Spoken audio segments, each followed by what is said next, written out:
नमस्कार, लोकतंत्र देख रहे हैं आप। मैं हूं आपके साथ नेहा दुबे। मैनपुरी लोकसभा उपचुनाव के लिए समाजवादी पार्टी और भारतीय जनता पार्टी के बीच घमासान तेज हो गया है। समाजवादी पार्टी के प्रत्याशी डिंपल यादव का प्रचार कर रहे प्रगतिशील समाजवादी पार्टी के नेता शिवपाल सिंह यादव ने एक जनसभा में सपा अध्यक्ष अखिलेश यादव को छोटे नेताजी का नाम दिया। शिवपाल यादव ने कहा कि वो अखिलेश यादव के लिए अपना पूरा जीवन दे सकते हैं। वहीं मैनपुरी में बीजेपी उम्मीदवार का प्रचार करने पहुंचे मुख्यमंत्री योगी आदित्यनाथ चाचा भतीजे पर जमकर बरसे। रिपोर्ट देखें।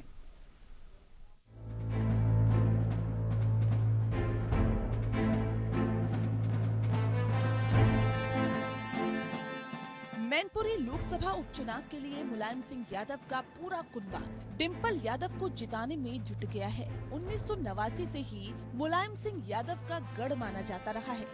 डिंपल यादव को जिताने के लिए शिवपाल यादव ने मोर्चा संभाल लिया है।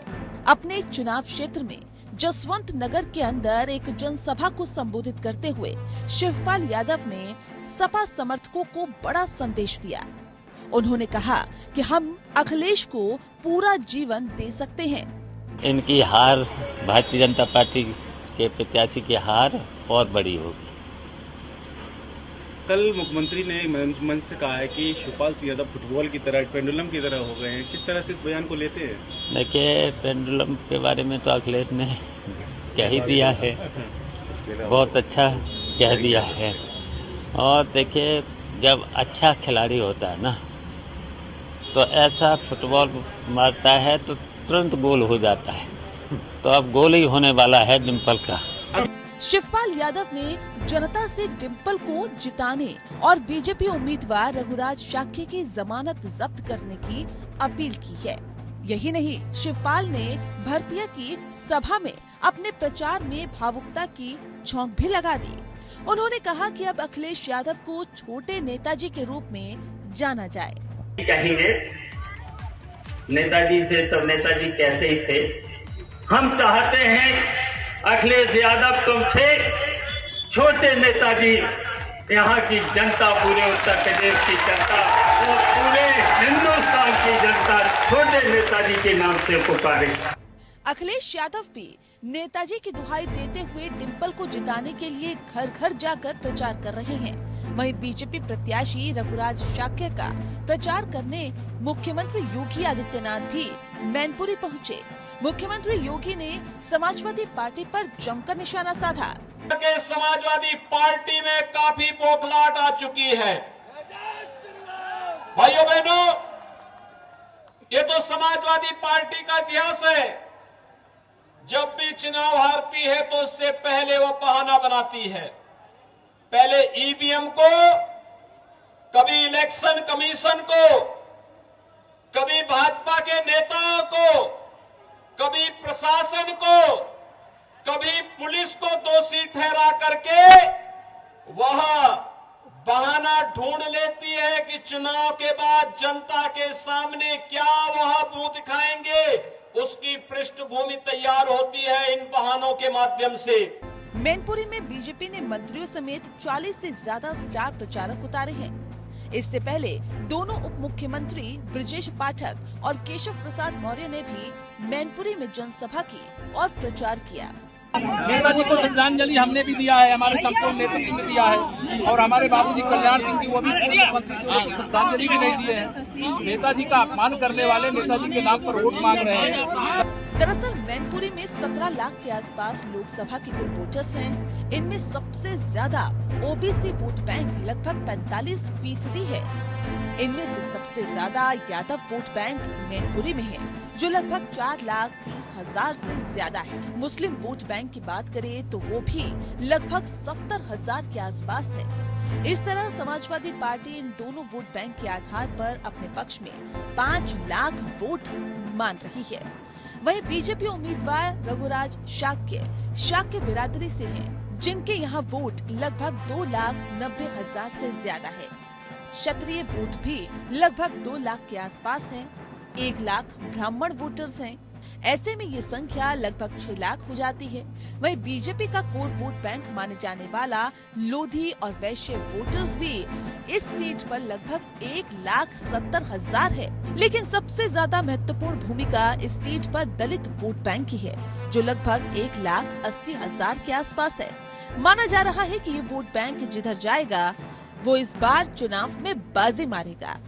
यही वजह है कि चाहे समाजवादी पार्टी हो या बीजेपी हो, इस वोट बैंक को अपने पाले में लाने में जुटी हुई है। समाजवादी पार्टी ने अपने कद्दावर ब्राह्मण नेता भी प्रचार में उतारे हैं ताकि ब्राह्मण वोटों में सेंध लगाई जा सके। इसीलिए मैनपुरी का उपचुनाव बीजेपी और समाजवादी पार्टी दोनों के लिए प्रतिष्ठा की लड़ाई बन चुका है।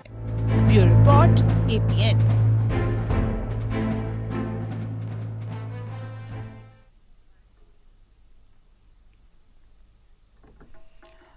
और दोनों के लिए ये प्रतिष्ठा की लड़ाई मैनपुरी का उपचुनाव बन गया है। लोकसभा उपचुनाव है और ऐसे में समाजवादी पार्टी ने भी अपनी पूरी ताकत यहां पर लगा दी है। तो भारतीय जनता पार्टी भी कोई कोर कसर नहीं छोड़ना चाहती है यहां पर फतह हासिल करने के लिए। हालांकि जीत किसकी होगी ये आने वाले वक्त में पता चलेगा, लेकिन अभी जोर आजमाइश लगातार जारी है। विषय पर तफसील से चर्चा करेंगे। खास मेहमान हमारे साथ मौजूद है, उनसे आपका परिचय कराते हैं। सूर्य मैथिल जी हमारे साथ है, नेता है भारतीय जनता पार्टी के, बहुत स्वागत है आपका। प्रोफेसर भुवन भास्कर जोशी जी हमारे साथ है, प्रवक्ता है सपा के, बहुत स्वागत है आपका। रत्नाकर सिंह जी हमारे साथ है, प्रवक्ता है कांग्रेस के, आपका बहुत स्वागत है। और नीरज जैन जी, प्रोफेसर नीरज जैन, राजनीतिक विश्लेषक है, सर बहुत स्वागत है आपका भी।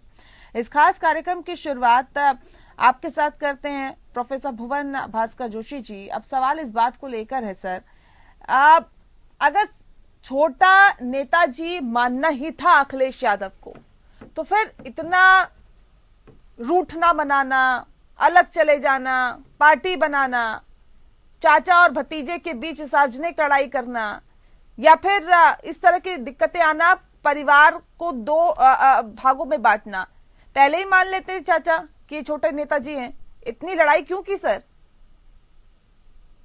मैं नेहा जी कहना चाहता हूं कि देश काल और परिस्थिति बहुत सारी चीजों पर निर्भर करता है। और आज नेताजी के जाने के बाद माननीय शिवपाल जी की भूमिका हमारे संरक्षक की और घर के बड़े की मुख्य रूप से आ गई। उस जिम्मेदारी को उन्होंने बखूबी समझा और माननीय अखिलेश यादव जी ने उनके मान सम्मान को पार्टी का नहीं परिवार का सम्मान ये मान लिया गया है। हमने नेताजी की जो भूमिका अदा करते थे वो आने वाले समय में हमारे संरक्षक की भूमिका हो, चाहे वो भूमिका हो हमें मार्गदर्शन देने की, वो केवल माननीय शिवपाल जी करेंगे। इसी संदर्भ में उन्होंने कहा था कि अब मैं चाहता हूं कि उत्तर प्रदेश की जो महान जनता है वो माननीय अखिलेश यादव जी को छोटे नेताजी के रूप में पुकारे। जी ठीक है, डिम्पल यादव चुनावी मैदान में है, सूर्य मैथिल जी, और ये कहा जा रहा है समाजवादी पार्टी की तरफ से और शिवपाल यादव की तरफ से कि रघुराज शाक्य की तो जमानत तक जब्त हो जाएगी, वो भी नहीं बेहतर कर पाएंगे। क्या कर रहे हैं आप लोग? धन्यवाद नेहा जी, पहले आपको और आपके सभी दर्शकों को भारत माता की जय, वंदे मातरम। जी देखिए नेहा जी, कहते हैं ना ख्वाब अच्छे हैं लेकिन वो ही ख्वाब देखने चाहिए जो हैसियत वाले। जिस प्रकार से समाजवादी पार्टी की स्थिति इस समय प्रदेश के अंदर है कि ये आया और वो गया और वो आया और वो गया, तो ये जो अपने दिल को समझाने के लिए ऑल इज वेल कर रहे हैं ना, उसकी भी जानकारी अभी इनको मिल जाएगी परिणामों में। अब देखिए कि किस प्रकार से रामपुर, किस प्रकार से आजमगढ़ भारतीय जनता पार्टी ने जीत लिया।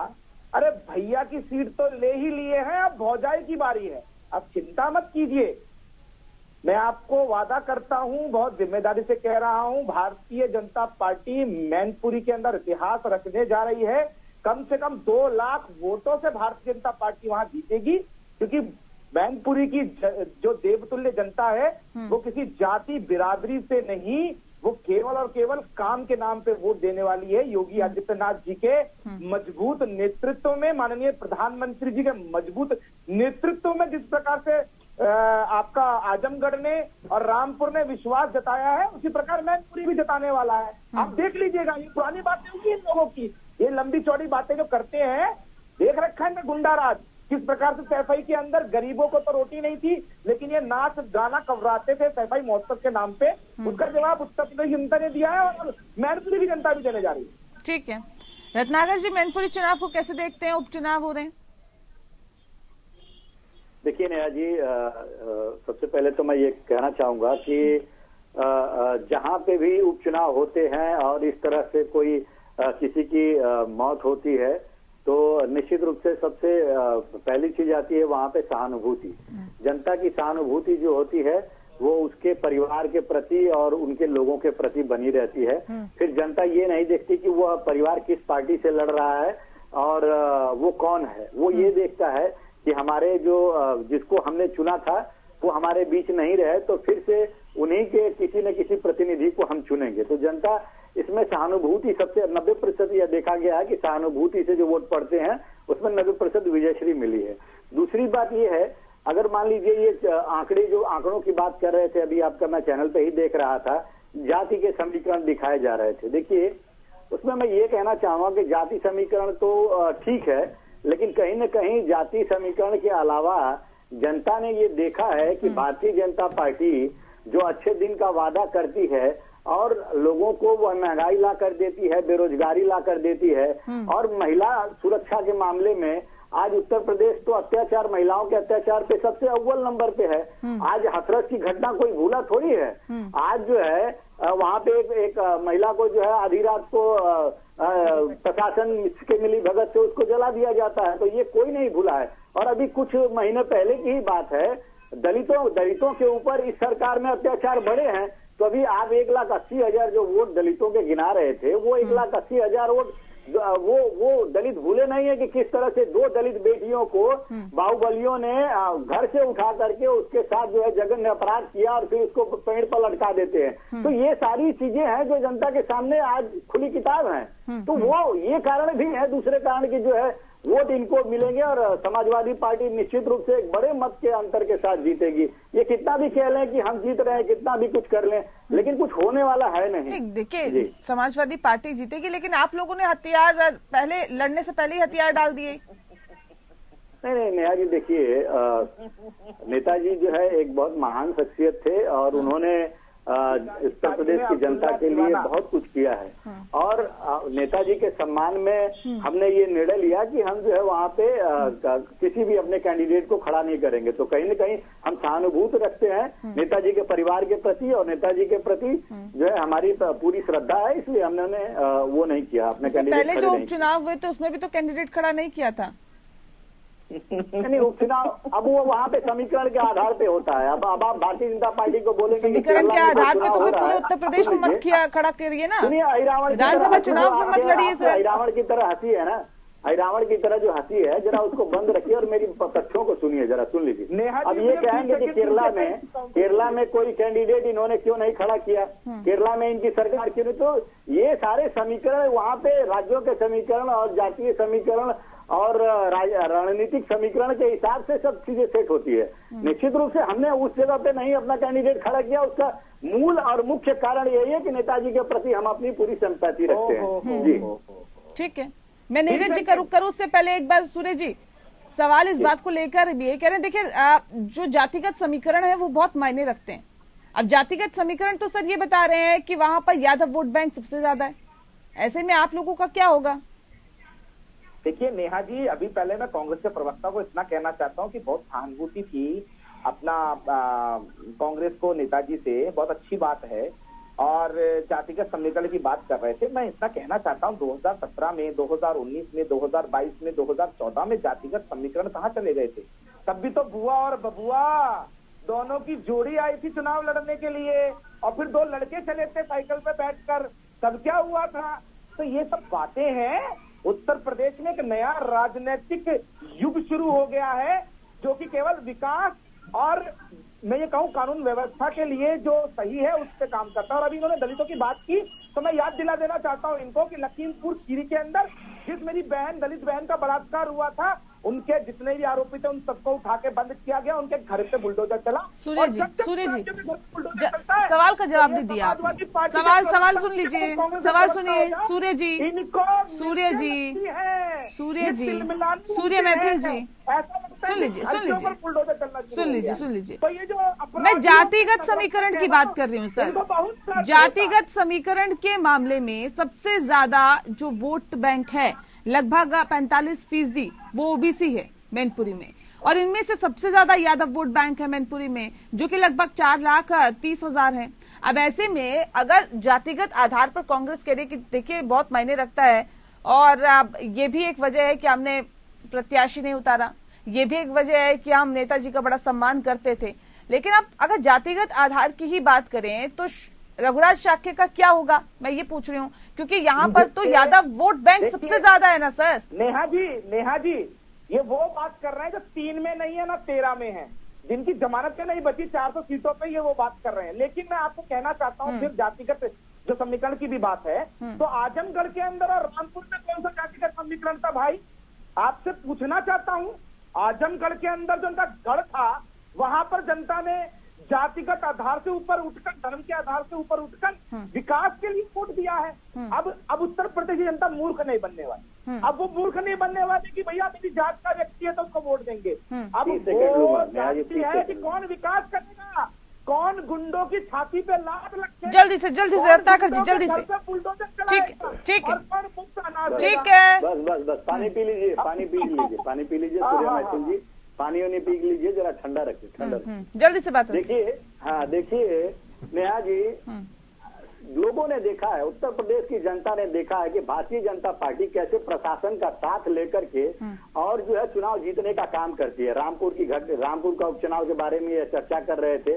आप देखेंगे तो रामपुर में 40% मुस्लिम समाज का वोटर है वहाँ पे, लेकिन जब वोट पड़ने लगा तो कितने वीडियो वायरल हुए जहाँ पे प्रशासन लोगों को घरों से निकलने नहीं दिया।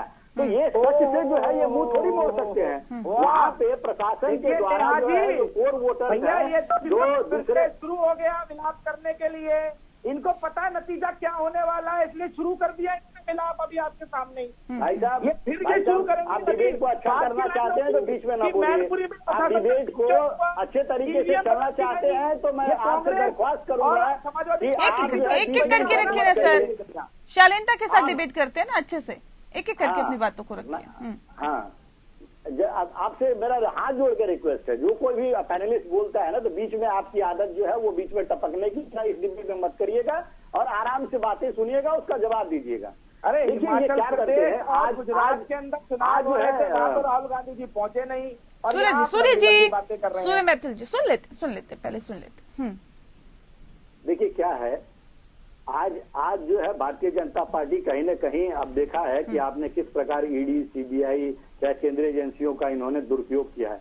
जहां पे भी चुनाव होते हैं वहां पे जो है केंद्रीय बलों की सुरक्षा लगाई जाती है। अभी मैं गुजरात का ही इलेक्शन की बात ले लेता हूं। कल जो है गुजरात तो सर चुनाव लड़िएगा नहीं क्या? छोड़ देंगे चुनाव लड़ना? जी नेहा जी, चुनाव नहीं लड़ेंगे क्या आप फिर? बिल्कुल, चुनाव क्यों नहीं लड़ेंगे, हम तो चुनाव लड़ रहे हैं। वही मैं पूछ रही हूँ, मैनपुरी में आपने प्रत्याशी नहीं उतारा है, वही एक मैं वजह पूछ रही हूँ। हालांकि इससे पहले भी आप ऐसे करते आए हैं। जो ये तो उपचुनाव की बात है, मैं मेन चुनावों की बात कर रही हूँ। वहाँ पे भी अगर समाजवादी पार्टी के परिवार से कोई होता है या फिर मुलायम सिंह यादव के परिवार से कोई होता है, वहाँ पे भी कांग्रेस पार्टी नहीं उतारती। ये कोई पहली मर्तबा नहीं है, कोई नया काम नहीं हुआ। मुलायम सिंह के व्यक्तित्व का नेता इस देश में बहुत ही कम हुआ है और हम माननीय मुलायम सिंह यादव जी का सम्मान करते हैं। शिवपाल यादव के अगेंस्ट उतारा था। के कितने नेता हैं और कितना जमीन पे काम करते हैं, वो जो है चुनाव होता है तब पता चल जाता है लोगों को। लेकिन कहीं न कहीं हम माननीय मुलायम जी का सम्मान करते हैं, इसलिए हम चुनाव नहीं लड़े। ठीक है, रही बात रामपुर की, तो रामपुर में किस तरह से वीडियो जो वायरल हुआ, उत्तर प्रदेश में आकर क्या कह रही थी, लड़की हूँ लड़ सकती हूँ। उत्तर प्रदेश ने क्या यार ये झुंझुना बजाना शुरू करते हैं। राहुल गांधी जी देखिए गुजरात नहीं पहुंच रहे, हिमाचल। ठीक है, नीरज जी का रुख कर लेते हैं सर, रुक जाइए। उनको पता उनकी स्थिति क्या होने वाली है। ठीक है नीरज जी, मैनपुरी चुनाव का अगर हम बात करें, उपचुनाव हो रहे हैं, राजनीतिक समीकरण की तो हम लगातार बात कर रहे हैं, लेकिन जातिगत समीकरण क्या बताते हैं सर? जी सभी को प्रणाम जी।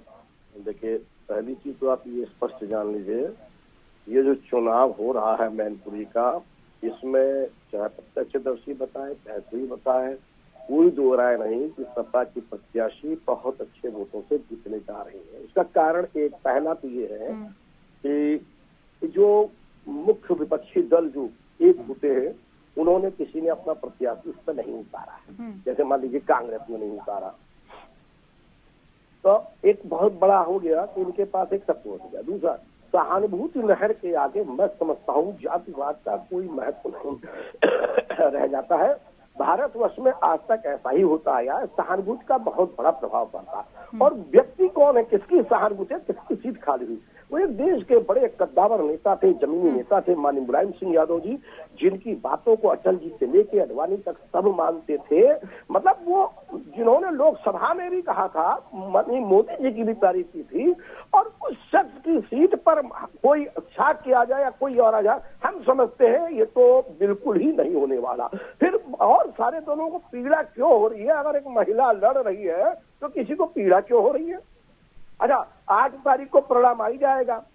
रही बात ये भी हो रही थी कि लखीमपुर का बलात्कार, तो हाथरस से हरिद्वार तक का बलात्कार कोई भूला नहीं है, अभी भी चल रहा है। अंकिता के मंत्रालय के मामले को लेकर के सीबीआई की जांच की मांग, तो इसलिए कभी किसी पर कोई चिंता कच्ची ना करे।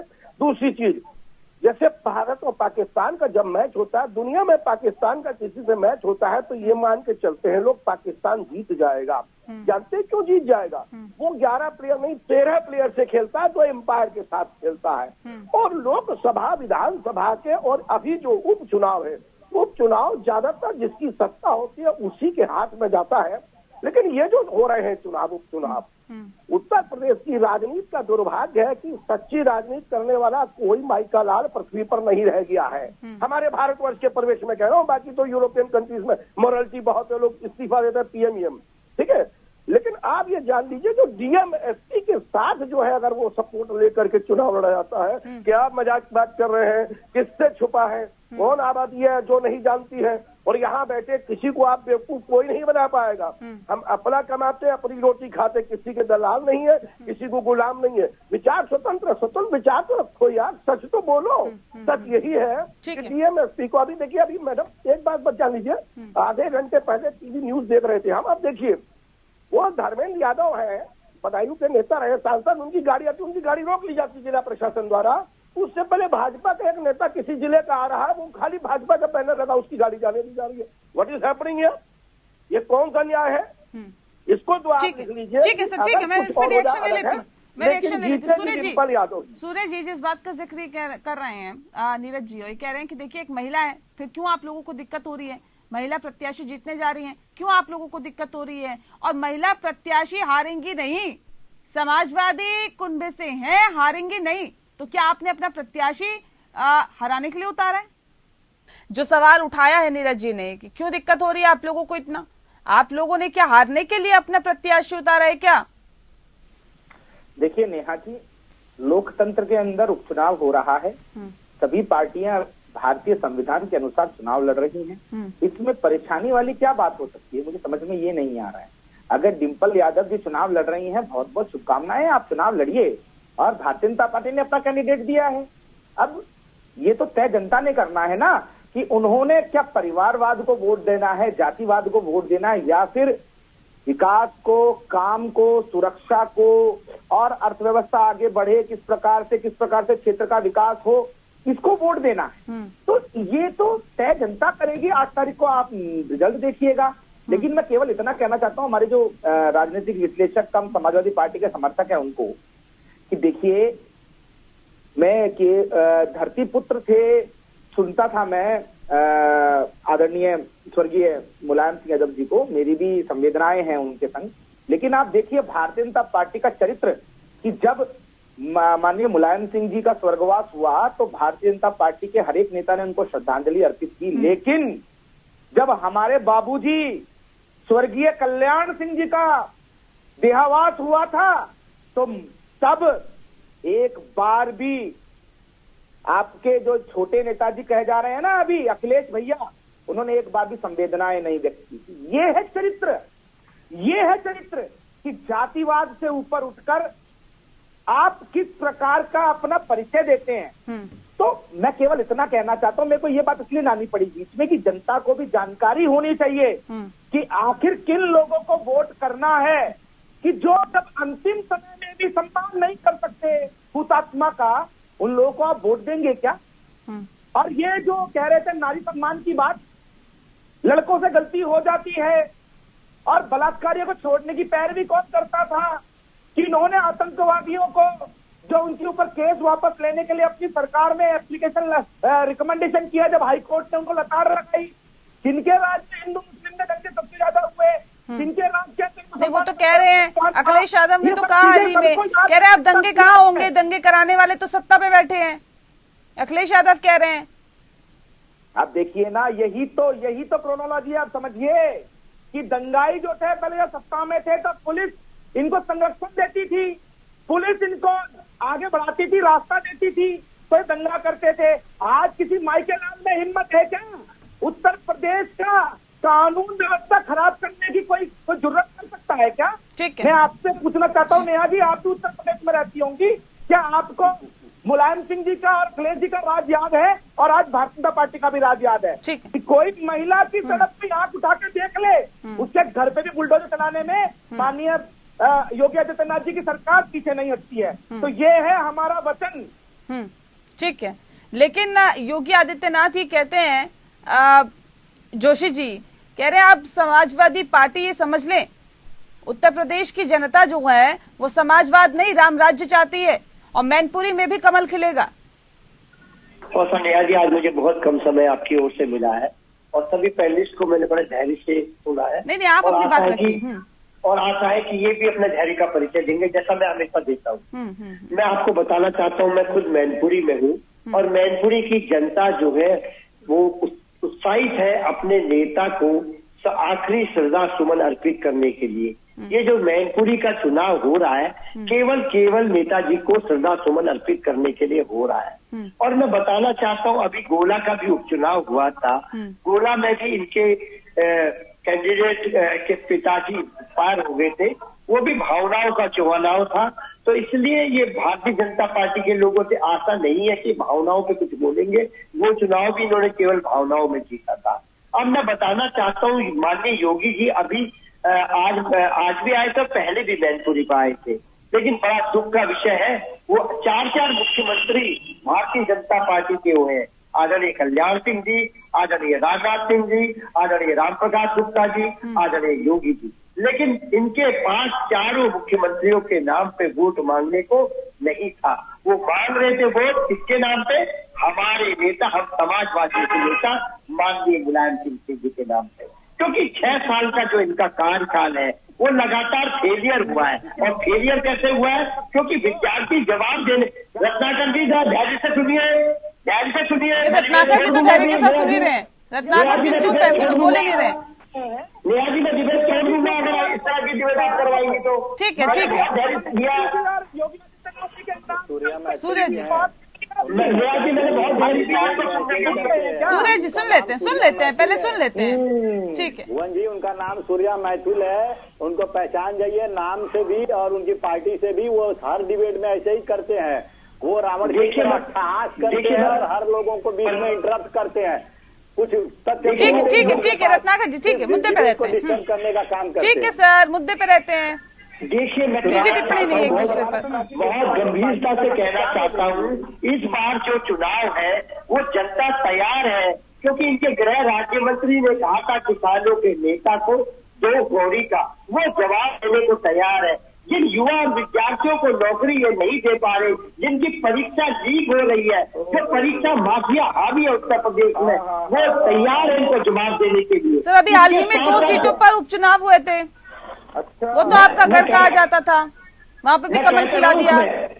उस चुनाव के बाद इनके गृह राज्य मंत्री ने किसानों के नेता को कहा, ये रत्नाकर जी क्या किस परिवेश से? सर, रत्नाकर जी नहीं है, सूर्य मैथिल जी है, रत्नाकर जी चुप बैठे हुए हैं, कांग्रेस के नेता है, सूर्य मैथिल जी भारतीय जनता पार्टी के नेता है जो बोल रहे हैं। ठीक है, लेकिन मैं उनको भी बोलती हूँ, ठीक है, एक करके आप किस समाज से आते हैं मुझे पता नहीं आता। मैंने आपको इंटरप्ट करा, एक बार भी, और उठा के देखिए डिबेट में ऐसी डिबेट भी कैसे कभी भी नहीं एक एक करके रखिए ना। देखिए शालीनता के साथ डिबेट करते हैं ना सर।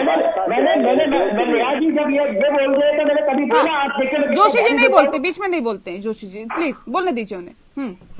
मैं कहना चाहता हूँ उसके बाद जब चुनाव हो गए उसके बाद गृह राज्य मंत्री का बेटा इनके किसान के नेता को कहता है कि 2 कौड़ी का ये औकात दिखाने की कोशिश करते हैं किसानों के नेता को, जो परीक्षाएं लगातार लीक हो रही है। परीक्षा लीक बयानों की बातें मत करिए। हाल ही में आजम खान का जो बयान आया उसकी बात कर लीजिए ना, कर लीजिए उसकी बात। पहले मुझे अपने विषय पर रखने दीजिए, उसकी बात तो बयानों की बात करेंगे तो बहुत सारी एक लंबी फहरिस्त है आप लोगों के नेताओं के बयानों की।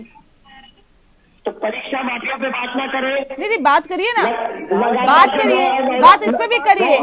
योगी आदित्यनाथ कह रहे समाजवाद नहीं राम राज्य चाहिए मैनपुरी की जनता को। ये जाती है ना इनके आप बता दीजिए इनके सहगर्दी की जुर्म में जेल में है। महिलाओं को बहुत सम्मान, बेटी बचाओ बेटी पढ़ाओ की ये बात करते हैं। इनके किन्यानंद जी की चक्कर में जेल गए थे। ये तो बेटी बचाओ बेटी पढ़ाओ भारतीय जनता पार्टी के नेताओं से बचाओ ये नारा है प्रदेश का। बेटी ये इस तरह के लोग हैं, ये निश्चित तौर पर अभी कितने काम हो गए। चंदौली का काम भूल गएगा, उसमें एक गति की हत्या हो जाती है, घायल हो जाती है। ठीक है जोशी जी, ठीक है। आप मैथिल जी पहले धैर्य रखा करिए। जिम्मेदारी से करें मैथिल जी से मुझे ऐसा लगा मुझे डिबेट करने का कोई शौक नहीं है। मैं बात को बहुत ध्यान से सुनता हूँ। चलिए ठीक है नीरज जी अपने अपने दावे अपने अपने वादे किए जा रहे हैं मैनपुरी चुनाव के मद्देनजर, लेकिन अब सवाल इस बात को लेकर है कि इतने फहरिस्त लंबी चौड़ी स्टार प्रचारकों की उतार दी।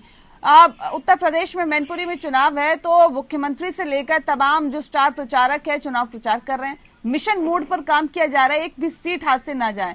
क्यों आपको ऐसा लगता है कि डिम्पल यादव चुनाव नहीं हारेंगी? क्या इससे पहले नहीं हारी हैं क्या? देखिए ऐसा है मैडम, हमने आपसे बताया जब भावनाएं ऊपर होती हैं सर्वोपरि होती हैं तो राजनीति छोटी पड़ जाती है। जैसे आप देख लीजिए ये भारतीय जनता पार्टी जो स्वाभाविक चरित्र इनका है, ये जो जातिगत चलते हिंदू मुसलमान वाला खेल पूरे प्रदेश में देश में जब वो चलता है तो सारी राजनीति छोटी हो जाती है। मेरा इस आधार पर ये कहना है। दूसरी बात, जिस व्यक्ति को डर होता है कि हम हार जाएंगे वो 100-200 की फौज लेके चलता है। देखिए, और जो स्वयं में मजबूत होता है उसको किसी के सहारे की आवश्यकता नहीं होती है। जातिगत समीकरण भी वो पलड़ा वहां पर बहुत भारी है। ये जो चुनाव हो रहा है 2024 का चुनाव क्या होगा वो नहीं कह सकते, लेकिन ये चुनाव जो हो रहा है ये 100% माननीय मुलायम सिंह यादव की मृतात्मा की शांति या कहिए उनको श्रद्धांजलि देने के लिए हो रहा है और किसी बाहरी के लिए नहीं हो रहा है, उन्हीं के परिवार की बहू का हो रहा है। अगर जातिगत आंकड़े पर भी हम आते हैं तो आप ये जान लीजिए कि आपके पास यादव पूरा है, कांग्रेसी 2000, 4000, 5000, 50,000, 5 लाख जो है वो पूरा है। ठीक है, आपके पास चूंकि ये महिला जो है ये भी क्षत्रिय प्रजाति है, क्षत्रिय भी इनको वोट देंगे। अगर आप वैसे आंकड़े पे आते हैं, ठीक है, ब्राह्मण आपके पास है नहीं, युवा बेरोजगार है, बेरोजगारी भी मुद्दा बनेगी, पुरानी पेंशन भी मुद्दा बनेगी, भले ही 2000 कर्मचारी वहां के हो। कोई इनके पास नहीं है तो जीत कैसे जाते हैं सर? देखिए मैंने कहा सारे चुनाव में और उपचुनाव में बहुत फर्क है। ये भावनात्मक चुनाव है, जीत कैसे जाते हैं। अब आप तो ऐसी बात कर रही हैं मैडम, बड़ा अच्छा लग रहा है हमको सुन के कि आप भी उसी मेन स्ट्रीम में जा रही हैं जिस स्ट्रीम में। मैं देखिए सवाल पूछने का मेरा फर्ज है, मैं आपसे सवाल पूछूंगी सर। मैंने आपसे कहा ना कि जब आप सारे चुनाव अपनी टीम के अलावा 2 एम्पायर के साथ खेलेंगे, डीएमएसपी के साथ, जो कि कानून व्यवस्था और चुनाव आयुक्त की भूमिका उस शहर की निभाता है, तो कैसे आप जीत लेंगे किसी से? भाई हिम्मत है तो आप आओ ना अपने 3 मुद्दे पर, आप मुद्दे आइए ना, जो मुद्दे हैं बुनियादी मुद्दे।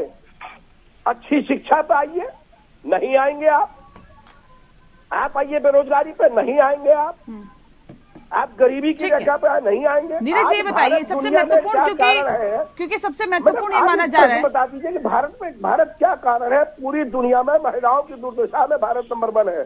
ठीक है, कौन सा ऐसा कारण है? 8 साल से आप बैठे हैं। ठीक है नीरज जी सबसे ज्यादा महत्वपूर्ण भूमिका इस सीट पर दलित वोट बैंक की है, जो कि लगभग 1,80,000 के आसपास है सर। माना जा रहा है कि ये वोट जहां जाएगा उसी के कहीं ना कहीं इस चुनाव में वही पार्टी या फिर वही प्रत्याशी बाजी मार जाएगा। क्या लगता है ये दलित जो वोट है वो कहाँ जाएगा, कहाँ खिसकेगा? ये जो फ्लोटेबल वोट होता है वो धार देखकर चलता है। इनका वजूद बहुत ज्यादा है इस वक्त, वहां बीएसपी का कोई प्रत्याशी नहीं है, इसलिए ये वोट भी इसमें ऐसा नहीं। देखिए, माननीय मुलायम सिंह यादव ये नहीं थे कि दलित के नेता नहीं थे, कि क्षत्रिय के नहीं थे, यादव के नहीं थे। माननीय मुलायम सिंह यादव जननायक थे, तो पूरे देश के नेता थे, उनको हर जात प्रजात मानती थी। और मुलायम सिंह यादव के ही चिन्हों पर यहाँ के और नेताओं को चलना चाहिए, चाहे किसी दल के हो, और वो दलित भी सपा के साथ ही जाएगा। ठीक है, सूर्य मैथिल जी, दलित भी वहीं जा रहा है और बाकी जो वोट बैंक है वो भी वहीं जा रहा है। सर, तो आप लोग किस हिसाब से आगे बढ़ रहे हैं, किस हिसाब से आप लोगों की वहां पर तैयारी है, और किस हिसाब से आप लोगों ने स्टार प्रचारक की एक लंबी फहरिस्त और लंबी फौज वहां पर उतार रखी है? देखिए नेहा जी, मैंने बहुत ध्यान से सुना, शिकायत बहुत करी जा रही है कि मैं बीच में बोल रहा हूँ, लेकिन मैं तो केवल सच दिखा रहा था। अभी मेरे मित्र जो बोल रहे हैं कि दलित भी समाजवादी पार्टी में जाएगा और क्षत्रिय भी समाजवादी पार्टी में जाएगा, ब्राह्मण इनके साथ है नहीं, युवा बेरोजगार है, तो मैं अपने मित्र से कहना चाहता हूँ, राजनीतिक विश्लेषक कम समाजवादी पार्टी के समर्थक जी से, किसी पार्टी से नहीं, किसी पार्टी से नहीं है, राजनीतिक विश्लेषक है। अरे आदरणीय, मैं आपके बीच में तो नहीं बोला ना, पता कीजिएगा, मेरे आदरणीय विश्वविद्यालय डाल दीजिए, आपको सब पता चल जाएगा। और आप यकीन मानिए, आप ऐसे लोगों की हैसियत नहीं मेरे सामने। नहीं, ठीक है सर, इस तरह की भाषा नहीं, इस तरह की भाषा नहीं नीरज जी, एक दूसरे पे निजी टिप्पणी नहीं। सूर्य जी, अनुरोध करूंगी प्लीज डेकोरम मेंटेन रखें, एक दूसरे पे निजी टिप्पणी नहीं। नहीं, सबकी अपनी डिग्निटी है सर, बहुत एजुकेटेड लोग यहाँ पे हम बैठाते हैं, और जो अपनी पार्टी में काफी ज्यादा अहमियत, इस तरह से मत करिए प्लीज। एक दूसरे पे निजी टिप्पणी हम कतई बर्दाश्त नहीं करेंगे सर, सुन लीजिए, गलत तरीका है। सूर्य जी पहले बात रख ले, फिर मैं आती हूँ। रत्नाकर जी, एक सेकंड। देखिए, मैंने तो बहुत शांति से एक बात बोली कि 2019 के चुनावों में क्या हुआ, 2017 के में क्या हुआ, 2014 के में क्या हुआ। तब भी तो दलित और ओबीसी जिनका ये प्रतिनिधित्व करने की बात करते हैं, उन्होंने कहाँ वोट दिया? सांसद लोकसभा के चुनावों में कहा जा रहा था भैया 80 में से 73 सीटें हम जीत रहे हैं, प्रधानमंत्री बनने की दौड़ शुरू हो गई थी। तो उत्तर प्रदेश की जनता जातिगत आधार से ऊपर उठ रही है। इनकी नजरों में उत्तर प्रदेश की जनता में कोई ओबीसी होगा, कोई क्षत्रिय होगा, कोई यादव होगा, कोई क्या कहते हैं आपका ब्राह्मण होगा, कोई बनिया होगा, कोई ठाकुर होगा, लेकिन भारतीय जनता पार्टी की नजरों में वो भारतीय है। और उन सभी भारतीयों का, उन सभी उत्तर प्रदेश वासियों का जो है, हम 80-20 कौन करता है सर? फिर 80-20 कौन करता है? कार्य करना चाहते हैं। 80-20 कौन करता है फिर? तो मैंने तो कहा ही ना, 20% उन आतंकवादियों का वोट तो हमें वैसे भी नहीं चाहिए जो अल-कायदा का समर्थन करते हो, ISIS समर्थन करते हो, खुरासन की समर्थन करते हो। क्या कहना चाह रहे हैं सूर्य मैथिल जी, क्या कह रहे हैं आप? क्या कह रहे हैं सर आप? 20% आतंकवादी आपके वोटर हैं क्या? भारत के नागरिक है क्या? क्या बोल रहे हैं आप? क्या बोल रहे हैं आप सूर्य जी? नहीं, 20% जो हैं आपको वोट नहीं चाहिए, वो आतंकवादी हैं। मैंने आपसे क्या कहा? जो आतंकवादियों का समर्थन करे वो 20% में है, जो देश विरोधी के नारे लगाए वो 20% के अंदर है, जो भारत तेरे टुकड़े होंगे 4 चिल्लाए। तो फिर सर आप लोग ऐसे क्यों कहते हैं सबका साथ, सबका विकास, सबका विश्वास? कैसे हासिल करेंगे आप विश्वास? तो हम तो हासिल किए हैं, जनता हमें आशीर्वाद दे रही है। उत्तर प्रदेश का चुनाव जनता के आशीर्वाद से जीता है, संसद का चुनाव जनता के आशीर्वाद से जीता है, अभी 2 उपचुनाव जनता के आशीर्वाद से जीते हैं। तो मैं बताना चाहता हूँ ना कि जिनके दिल में भारत माता की जय का नारा लगाने की ताकत है, वो भारतीय जनता पार्टी को वोट देगा। जी नेहा जी, देखिए अभी हमारे मित्र जो सूर्य मैथिल जी कह रहे थे कि ये विकास की राजनीति करते हैं और 20% वालों से वोट नहीं चाहिए इनको, तो भारतीय जनता पार्टी का इतिहास रहा है, ये हमेशा से सुविधा की राजनीति करती है। जब इनको सुविधा होती है तो ये पीडीपी के साथ मिलकर भी सरकार बना लेते हैं, और जब इनको सुविधा नहीं होती है तो उनके साथ जो है सरकार से अलग हो जाते हैं, कोई बहाना बनाकर कहीं भी किसी भी तरह से। और ये अभी बात कह रहे थे कि ये जातिवाद से नहीं, विकास के नाम पे जनता वोट देगी। तो भाई साहब, आप जातिवाद के नाम पे जब वोट मांग रहे थे, जब राष्ट्रपति मुर्मू का चुनाव हो रहा था, जब चुनी गई, तो उस समय तो आप लोग ढोलक मजीरा लेकर गा रहे थे और कह रहे थे कि आदिवासी हैं, महिला हैं, उनको वोट दीजिए। तो आज अगर समाजवादी पार्टी महिला के नाम पर वोट मांग रही है और जो दलित समाज है वो समाजवादी पार्टी का समर्थन कर रही है, तो फिर इसमें आपकी आपत्ति क्यों होती है? रही बात, देखिए, ये कह रहे थे कि दंगा मुक्त जो है शासन देता है भारतीय जनता पार्टी। तो शायद मैं सूर्या जी को याद दिलाना चाहता हूं कि दंगा मुक्त किस प्रकार आप देते हैं शासन। वो नुपुर जी का आपको बयान याद है ना? उसके बाद कितना देश में दंगा हुआ था। आपके ही सांसद ने जब सदन में सवाल पूछा गया तो कहा कि इस देश में आपके शासनकाल में, भारतीय जनता पार्टी के शासनकाल में 3000 से ज्यादा दंगे हो चुके हैं। और कानपुर का दंगा अभी भूल क्यों गए? कानपुर का दंगा तो जीता जागता उदाहरण है, जो आपके प्रशासन की नाकामियों से वहाँ पे कई मीटिंग होती है एक समुदाय विशेष का, और वो रातों रात पोस्टर छपता है, तो आप लोग छोड़ देते हैं क्योंकि आपको जो है वो सारी चीजें दिखनी नहीं है। जनता के हित का ध्यान रखना नहीं है। जोशी जी, यहाँ महिला की बात हो रही है, डिम्पल यादव की बात हो रही है, और कह रहे हैं कि दूसरों को दिक्कत क्यों हो रही है, भारतीय जनता पार्टी को दिक्कत क्यों हो रही है। लेकिन योगी आदित्यनाथ कह रहे हैं कि डिम्पल यादव बेचारी हैं, जहां पर चुनाव हारना होता है बेचारी डिम्पल यादव को भेज दिया जाता है। देखिए, मैं याद दिलाना चाहता हूँ, इस प्रदेश और देश ने देखा है कि आदरणीय डिम्पल यादव जी कोरोना काल में, जब सारी नेतृत्व किसी भी राजनीतिक दल की हो, जब वो घरों में थी, केवल डिम्पल यादव जी कोरोना काल में देश की सेवा और प्रदेश की सेवा करने जा रहे, क्योंकि माननीय डिम्पल जी का जो पूरा उत्तर प्रदेश है वो एक परिवार है, उसको परिवार मानते। निश्चित तौर पर आप ये देखिएगा, मैं खुद मैनपुरी में हूँ, यहाँ की जनता ने, आवाम ने ये मान लिया है कि माननीय नेताजी को श्रद्धांजलि स्वरूप श्रद्धांजलि अर्पित करके माननीय डिम्पल यादव जी को ऐतिहासिक वोटों से जिताना है। 8 तारीख को परिणाम के बाद हम लोग मिलेंगे और यही आप देखिएगा रूपरेखा यही बन चुकी है। चलिए, मैनपुरी चुनाव ने, ये उपचुनाव जो हो रहे हैं उसने पूरे परिवार को एकजुट कर दिया माना जाए। बिल्कुल, निश्चित तौर पर मैंने कहा ना, नेताजी देश काल, नेहा जी आप भी समझते हैं, देश काल समय परिस्थिति के अनुसार बहुत सारी चीजें बदल जाती है। मजबूरी थी क्या? सिंह जी जब तक हमारे वटवृष्ठ थे तो निश्चित तौर पर स्थितियां अलग थी। आज स्थिति अलग है। आज माननीय शिवपाल जी हमारे अब भूमिका में, संरक्षक की भूमिका में, हमारे मार्गदर्शक की भूमिका में आ चुके हैं। निश्चित तौर पे उन्होंने बोला है कि छोटे नेताजी, और माननीय अखिलेश यादव जी ने बोला है कि कोई विलय वाली बात नहीं है, केवल एक ही बात है कि हम लोग मिलकर इस उत्तर प्रदेश का विकास करें, वंचितों, किसानों, मजदूरों, युवाओं, पिछड़ों की मदद करें, ये काम को करने का काम। नीरज जी, ये कितना फायदेमंद हो सकता है, क्योंकि परिवार भी पूरा एकजुट नजर आ रहा है, शिवपाल यादव खुद प्रचार कर रहे हैं डिम्पल यादव के पक्ष में, समाजवादी पार्टी के लिए कितना बेनिफिशियल होगा? बहुत फायदेमंद होगा। देखिए, ऐसा है, जो मैसेज समाज में गया था चाचा भतीजी की लड़ाई, वो जब असर एक हो गई है, जाहिर सी बात है इनकी एकता से ही विपक्षी जो है मौजूदा सरकार बौखला गई है। शिवपाल जी की जो है सुरक्षा हटा लिया जाना, सिक्योरिटी हटा दिया जाना, और अचानक जो है उसको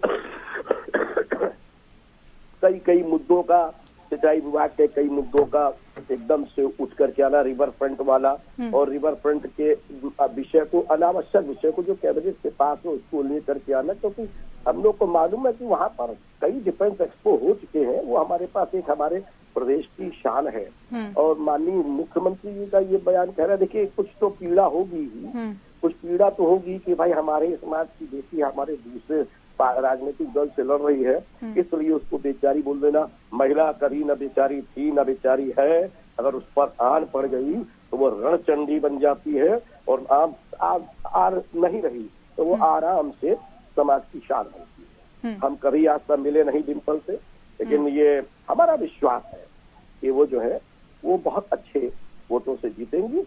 जिसको जितनी राजनीति करनी है करे, जिस प्रवक्ता को जो करना है करे। और मैं आपको एक स्पष्ट कर दूं, मैं किसी भी राजनीतिक दल का न था न हूँ। मेरा नाम गूगल पर डालिए, लखनऊ विश्वविद्यालय डालिए, you will get the entire information about me, वो हम क्या है और हमारा क्या सच है। ठीक है, सूर्य मैथिल जी, अब सवाल इस बात को लेकर भी है, यहाँ पे तो परिवार एकजुट दिखाई दे रहा है। भारतीय जनता पार्टी के लिए कुछ हद तक मुसीबतें तो बढ़ा दी। पहले यादव वोटर जो है वो बढ़ जाते थे, अगर शिवपाल यादव साथ नहीं होते तो हो सकता है वो इधर उधर चले भी जाते, लेकिन अब तो परिवार एकजुट है, पारंपरिक वोट बैंक भी है यादव परिवार का, सपा का। अब ऐसे में क्या वाकई मुसीबतें बढ़ी हुई दिखाई दे रही है, मुश्किलें बढ़ी हुई दिखाई दे रही है बीजेपी की? देखिए नेहा जी, मुझे ना वही कहानी याद आ गई, छोटी सी जंगल वाली। इस जंगल के अंदर एक तालाब था जहाँ पर कि सभी जानवर पानी पीने आते थे।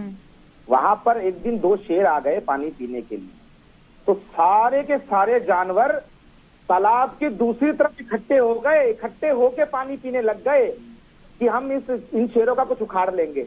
लेकिन तब भी कुछ नहीं उखाड़ पाए थे जंगल में। और आज भी भारत में और उत्तर प्रदेश में माननीय योगी जी और मोदी जी का कोई उखाड़ नहीं सकता। ठीक है जी, मैं केवल इतना कहना चाहता हूँ, जनता जनार्दन का आशीर्वाद है उनके साथ में। ये जितने भी दल, पूरा विपक्ष भारतीय जनता पार्टी के खिलाफ आज से नहीं 2014 से लड़ रहा है। और 2014 से उत्तर प्रदेश और पूरे देश ने इनको मुंह की खिलाई है, एक बार फिर से इनको मुंह की खानी है। अभी आजमगढ़ और अपने रामपुर जीता, भैया की सीट तो हमारी है, अब भौजाई की सीट की बारी है। अब चिंता मत कीजिए, 8 तारीख को मैनपुरी में कमल खिलेगा। भारतीय जनता पार्टी के उम्मीदवार 2 लाख से ज्यादा वोटों से जीतेंगे। और मैं आपके चैनल पे बैठकर आपको मिठाई भी खिलाऊंगा, ये मैं आपसे वादा कर रहा हूँ। ठीक है रत्नाकर जी, जल्दी से बात रखिए अपनी। देखिए मैं यही कहूंगा कि ये कह रहे थे कि जोशी जी, मैं रुक करती हूँ आपका, अभी आते हैं। आवाज नहीं है जी रत्नाकर जी, शेर की शायरी कुछ सुना रहे थे। मैं ये कहना चाहूंगा कि अगर आप लोग इतने भयभीत नहीं हैं विपक्षी पार्टियों से, तो आपने उनकी वाई श्रेणी, एक्स श्रेणी की सुरक्षा को वाई श्रेणी में क्यों तब्दील कर दिया? क्यों आप इतने खुन्नस खा गए? आप अभी उनके सरकारी बंगलों की तरफ देख रहे हैं, सरकारी बंगलों भी खाली कराने का प्लानिंग कर रहे हैं। तो कहीं न कहीं सिसियानी बिल्ली खंभा नोचे, ये जो है चरितार्थ होता है भारतीय जनता पार्टी के ऊपर। सुरेश जी, ये नियम अभी याद क्यों आए? ये भी तो सवाल है ना कि ये नियम अभी याद क्यों आए?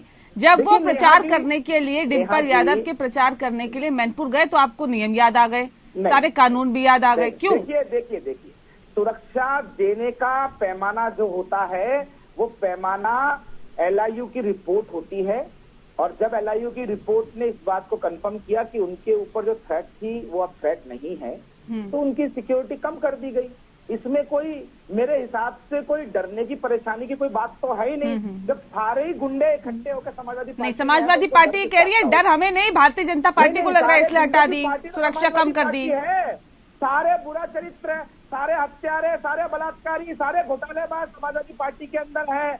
और आप देखिए कि इनके प्रवक्ता भागे भागे घूम रहे हैं, अपने बड़बोलेपन की वजह से इनके प्रवक्ता भागे भागे घूम रहे हैं, पैर पकड़ रहे हैं। अब पहले तो बहुत उल्टा सीधा बोलते थे, अब उनकी जुबान पे ताला लगा हुआ है। ऐसा ही ताला समाजवादी कहाँ भागे फिर रहे हैं, ऑफिस में लगने, कहाँ भागे फिर रहे हैं? चिंता मत कीजिए, बहुत जल्दी 8 तारीख के बाद। ठीक है जोशी जी, जल्दी से। नेहा जी, भारतीय जनता पार्टी के प्रवक्ता जब एक महिला एंकर हो किस तरह की भाषा का प्रयोग करते हैं, मैं वो शब्द बोल भी नहीं सकता। ये स्वस्थ समाज के लिए ऊपर से नीचे तक की इनकी संस्कृति बताती है।